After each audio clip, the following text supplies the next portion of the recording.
Our next speaker is a native of Home, Mississippi, played at Northwestern Oklahoma State University, and he's made his mark in just 2 seasons at Nicholls. Harvard on the Bayou, right? In his first season, he led the Colonels to a winning record, and in his second season, he led the Colonels to the Southland Conference Championship and the NCAA Tournament, winning 34 games.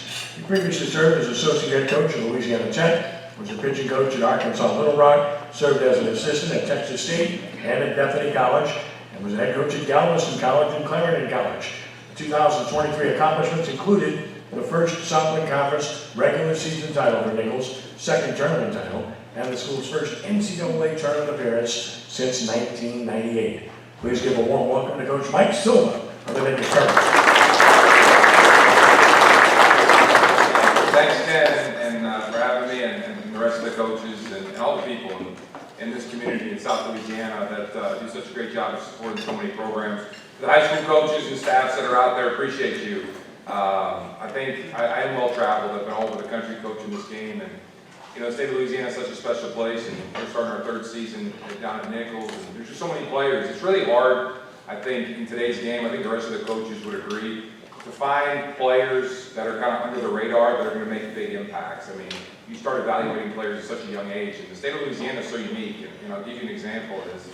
You know, Jacob Myers was our best pitcher last year. He was Collegiate Baseball National Freshman Pitcher of the Year. He had zero opportunities to play Division I baseball coming out of high school. We found him towards the end of his high school season, and then he came in and developed. And people ask a lot about the success, and we were probably a year ahead of schedule. When you come into a program, we went from the first year. When I say this, my first practice, they were practicing their street clothes. I mean, they were in their own t-shirts and hats and shorts, and as coaches, we talk a lot about the process and about buying in and about, you know, how do you get basically from where the program is to where we're trying to get it to, which was conference championships and regionals and all that stuff. And we had a gritty group of guys, and you know, South Louisiana kids are gritty, they're tough, they're ate up with it. Our guys love playing the game of baseball, they love competing. We were lacking some star power, and he was at San Amant High School, very well coached team, a lot of talent. I was actually there to see another kid that we had committed and visited with him after the game, and he had nowhere to go. He was a little embarrassed because he didn't think he performed particularly well. And then, you know, we're fortunate enough to get him into our program. But there's something else in South Louisiana that you get, I feel like, you know, not being from here. If you treat people well, they're extremely loyal. They'll include you in things. They'll be there to support you. And if you look at our team and our roster last year, we won the regular season championship. We led the league in all conference selections. I think we led the league. We were right up in the top with academic all conference selections. But probably more important than all those things is they all came back in an era of the transfer portal, and it's important. We picked some guys up from the portal. I'm not knocking it. It's the life we live in. But he came back. They came back. We returned all-conference player at first base in Edgar Alvarez. We returned all-conference player at shortstop in Parker Perdue. We returned all-conference player in left field in Garrett Felix. We returned, you know, should be, I'm sure, the preseason, or one of the preseason conference pitchers of the year in Jacob Myers. A lot of our older guys came back, and we've had the opportunity and the privilege to build a culture in 3 short years. And obviously, we're excited as a staff to see how the kids and the program and the players handle expectations, because we really haven't had any.